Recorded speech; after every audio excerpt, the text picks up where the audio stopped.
Mr. Saw, thank you so much for speaking to NDTV. Let me begin by asking you, what is your assessment of the situation? And with the kind of, at least the message that the Prime Minister has sent, it doesn't seem that the Prime Minister is in any mood to give in to the demands of the protesters, those who are on the streets. Ankit ji, can we speak in Hindi? Absolutely, sir. Okay.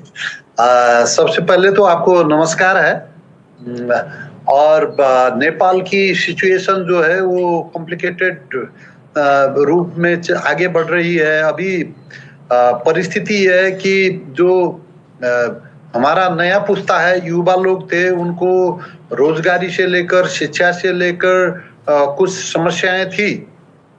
इसी बीच government ने जो social media पर विशेष करके वो unregistered जो platforms हैं उनको बंद कर दिया और इससे कई लोगों के पठन पाठन से लेकर रोजगारी तक असर हुआ और लोग काफी नाराज हो गए और गवर्नमेंट को लोगों ने कई जगह से रिक्वेस्ट किया, हम लोगों ने भी रिक्वेस्ट किया कि उसको फिर कंटिन्यू किया जाए।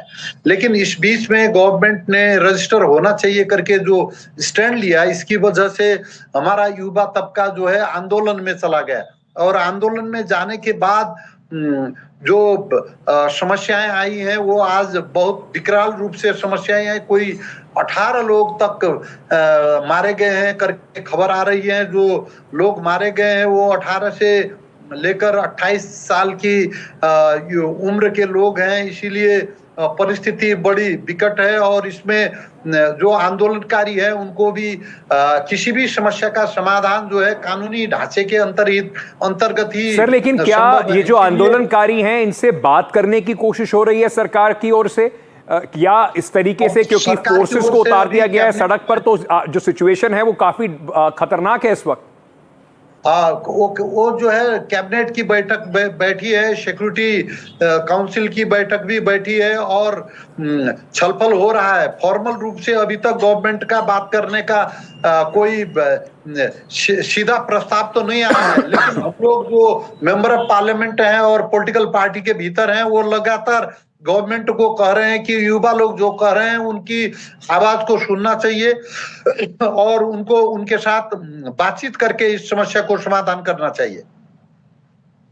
साउद साहब, लेकिन एक सवाल ये भी उठता है कि जो युवा सड़कों पर उतरे हुए हैं वो अभी की सरकार के साथ साथ इस बात को भी कह रहे हैं कि लगातार नेपाल के अंदर जो राजनीतिक हालात रहे हैं, बेरोजगारी चरम पर है, लोगों को काम मिल नहीं रहा है, सरकार के ऊपर करप्शन, वो सिर्फ अभी की सरकार का कह रहे हैं, पहले भी कह रहे हैं, लगातार सरकारें करप्शन में लिप्त पाई जाती हैं, उस पर कोई एक्शन नहीं होता है, तो बिल्कुल लोगों का एक विश्वास जो है अपनी सरकार से वो उठता नजर आ रहा है। सर, वास्तव में सरकार के परफॉर्मेंस को लेकर कई किस्म से आवाज उठती आई है और इस बीच में नेपाल का आप जानते हैं कि बहुत बड़ा तबका वो विदेश में गया है। कोई इंडिया के अलावा भी थर्ड कंट्री में कोई 30-40 लाख लोग विदेश में हैं और इंडिया में भी 40-50 लाख लोग इंडिया में भी रोजगारी के लिए गए हैं। इसीलिए देश के अंदर सरकार को जो रोजगारी के लिए है, एम्प्लॉयमेंट के लिए काम करना चाहिए, ये युवाओं की लगातार आवाज थी। गवर्नमेंट स्कूल उतनी अच्छी तरह से काम नहीं कर रहे हैं, इसीलिए लोग पढ़ने के लिए भी भारी संख्या में देश छोड़ के जा रहे हैं। ये भी दूसरी समस्या है। जो गवर्नमेंट स्कूल्स हैं उनका जो क्वालिटी है वो प्रॉपर नहीं है और इसको मैनेज करने के लिए जो कानून बनना चाहिए था आफ्टर न्यू कॉन्स्टिट्यूशन, वो भी कानून बनाने में 10 साल का देरी हो गया है, उसमें भी लोगों को समस्या है। साउद साहब, क्योंकि आप फॉरेन मिनिस्टर रहे हैं नेपाल के, आप समझते हैं कि किस तरीके के इंटरनेशनल रिलेशंस की आवश्यकता होती है, एक मैसेजिंग की आवश्यकता होती है।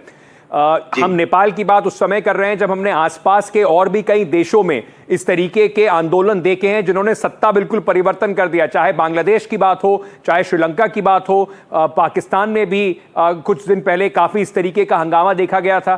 क्या आपको लगता है कि ये एक स्पॉन्टेनियस गैदरिंग है या इसके पीछे कहीं ना कहीं किसी का उकसावा भी हो सकता है, किसी की कोशिश भी हो सकती है इस तरीके की अपराइजिंग के पीछे? अभी देखिए, जो सिचुएशन है वो गवर्नमेंट ने प्रॉपर किस्म से टैकल नहीं किया। और दो बड़ी पार्टियों की गवर्नमेंट होने के बावजूद इस चीज को जिस कदर से हैंडल करना चाहिए उस कदर इसको हैंडल नहीं किया, बातचीत नहीं की। इस बीच सोशल मीडिया को भी एक तो उनको नजरअंदाज कर दिया गया, दूसरे इन प्लेटफॉर्म को बंद कर दिया गया और सरकार जो है रिसेप्टिव नहीं हुई करके लोगों का मानना है। इसीलिए सरकार अच्छी तरह से काम करती तो ये नौबत नहीं आती। अब जाके हालात कॉम्प्लिकेटेड होते जा रहे हैं। कोई 18-20 आदमी का मारा जाना, 18 आदमी का मारा जाना, करीब 250-300 लोग अस्पताल में पड़े हुए हैं। वो नेपाल की पहली बड़ी घटना है। किसी भी शांतिपूर्ण आंदोलन में इतने लोगों की मारे जाना ये कोई मामूली घटना नहीं है। इसीलिए देश के भीतर व्यापक हलचल है और लोग विशेष करके यूथ जो स्ट्रीट में है उनको समझा के उनको घर को भेजना होगा। उनके कंसर्न जो है उसको गवर्नमेंट को एड्रेस करना होगा। सर बहुत बहुत शुक्रिया हमसे बात करने के लिए। Thank you so much for speaking to us.